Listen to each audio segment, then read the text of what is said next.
नमस्कार, विदेश की खबरों में आपका स्वागत है। मैं हूं आपके साथ अंकिता और आइए अब खबरें देखते हैं विस्तार से। अमेरिका और ईरान में जारी तल्खी आने वाले दिनों में और बढ़ सकती है। दरअसल ईरान के अर्धसैनिक बल रिवॉल्यूशनरी गार्ड के प्रमुख जनरल हुसैन सलामी ने शनिवार को धमकी दी कि इस साल जनवरी महीने में उनके शीर्ष कमांडर जनरल कासिम सुलेमानी को मारने की अमेरिकी ड्रोन की कार्रवाई में शामिल सभी लोगों से बदला लेंगे। गार्ड की वेबसाइट पर जनरल हुसैन सलामी को उद्धृत करते हुए लिखा गया, मान्यवर ट्रंप, हमारे महान जनरल की शहादत का बदला लेने का संकल्प स्पष्ट, गंभीर और वास्तविक है।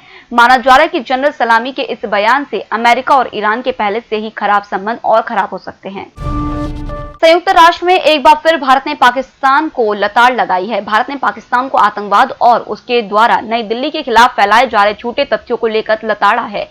संयुक्त राष्ट्र की 75वीं सालगिरह पर आयोजित एक उच्च स्तरीय बैठक के दौरान पाकिस्तान द्वारा कश्मीर का मुद्दा उठाने पर भारत ने इस्लामाबाद पर जमकर हमला बोला। भारत ने पाकिस्तान को घेरते हुए कहा कि इस्लामाबाद की पहचान आतंकवाद के एक केंद्र के रूप में है। इसका काम आतंकवादियों को शरण देना है और मारे जाने पर उन्हें शहीद का दर्जा देना है।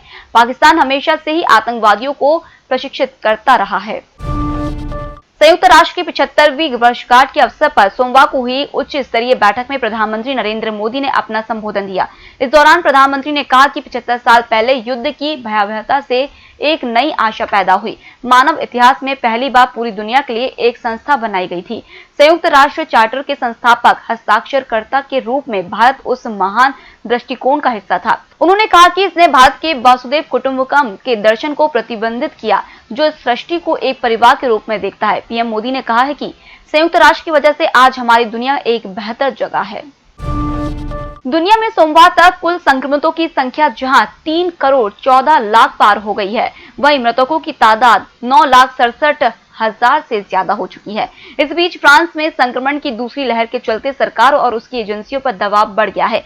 देश में पिछले एक दिन में 10,000 से ज्यादा मामले सामने आए हैं। फ्रांस के स्वास्थ्य मंत्रालय ने बताया कि देश में पिछले 24 घंटे में 10,569 नए मामले सामने आए, जबकि शनिवार रविवार को यह संख्या 13,498 रही। इस बीच रविवार को संक्रमण के चलते 12 और लोगों की मौत की खबर है।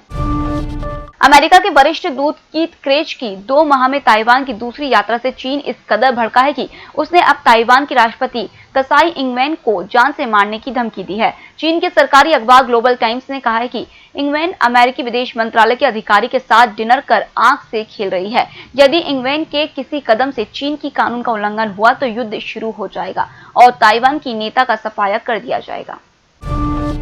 अमेरिकी राष्ट्रपति डोनाल्ड ट्रंप ने सोमवार को ईरान पर संयुक्त राष्ट्र के हथियार प्रतिबंधों को बहाल कर दिया, साथ ही उस पर कई नए प्रतिबंध भी लगाए। ट्रंप ने एक बयान में कहा, आज मैं ईरान के परमाणु बैलिस्टिक मिसाइल और पारंपरिक हथियारों पर प्रतिबंध लगाने के लिए नए कदम उठा रहा हूं। मेरा प्रशासन कभी भी ईरान को परमाणु हथियार विकसित करने की अनुमति नहीं देगा और न ही हम ईरान को बैलिस्टिक मिसाइलों और पारंपरिक हथियारों की आपूर्ति के जरिए शेष विश्व को खतरे में डालने की अनुमति देंगे। दुनिया भर में कोरोना वायरस के मामले बढ़ते जा रहे हैं। न्यूजीलैंड में पूरे देश से पाबंदियां हटा ली गई है। इसके बावजूद वहां कोई नया केस सामने नहीं आया। वहीं ब्रिटेन के प्रधानमंत्री बोरिस जॉनसन ने एक बार फिर से लोगों से घर से ही काम करने की अपील की है। दुनिया में अब तक 3 करोड़ 14,80,487 मामले हो चुके हैं।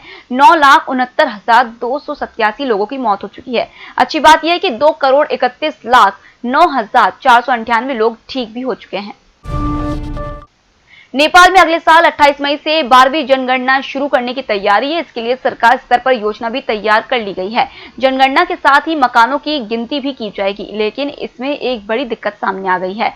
दरअसल भारत और नेपाल के बीच 3 क्षेत्रों कालापानी, लिपुलेख और लिम्पियाधुरा को लेकर विवाद चल रहा है। दोनों देश इन 3 इलाकों को अपना हिस्सा बताते हैं।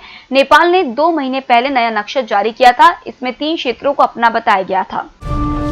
कुदरत भी अपने करिश्मे से अक्सर लोगों को हैरान कर देता है। कुछ ऐसा ही पीटर्सबर्ग में हुआ, जहां 1 साल की 2 जुड़वा बहनों का शरीर आपस में जुड़ा हुआ था।